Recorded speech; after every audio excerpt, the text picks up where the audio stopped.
लेकिन अगर आप अर्थशास्त्र पढ़ोगे, आप हेमचंद्र आचार्य की अरहन नीति पढ़ोगे, तो आपको पता चलेगा कि इंडिया में राजा का मतलब, जो मोनार्की का मतलब हमने समझा है, वैसी मोनार्की इंडिया में एटलीस्ट एंशिएंट इंडिया में तो नहीं ही थी। अर्थशास्त्र में खुद चाणक्य ऐसा बोलते हैं कि राजा को राजा की वाइफ के लिए और अपने खुद के लिए सैलरी डिसाइड करनी चाहिए, और वो सैलरी इतने इस रेशियो से ज्यादा नहीं हो सकती। सेम विथ आचार्य हेमचंद्र।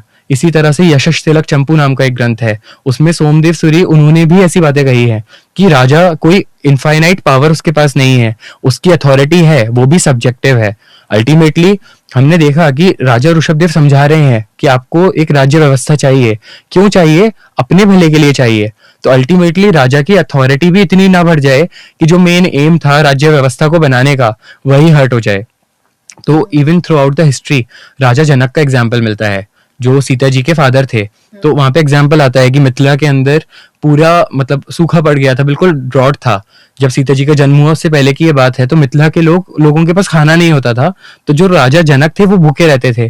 तो लोग उनको पूछते थे कि मतलब राजा के पास तो इतना सारा भंडार है और राजा के पास तो खाने के लिए है ही, लेकिन फिर भी वो नहीं खाते थे, क्योंकि राजा को यहाँ पर भूपति शब्द जो वर्ड है उससे हम संबोधित करते हैं, लेकिन साथ में एक वर्ड आता है प्रजापालक।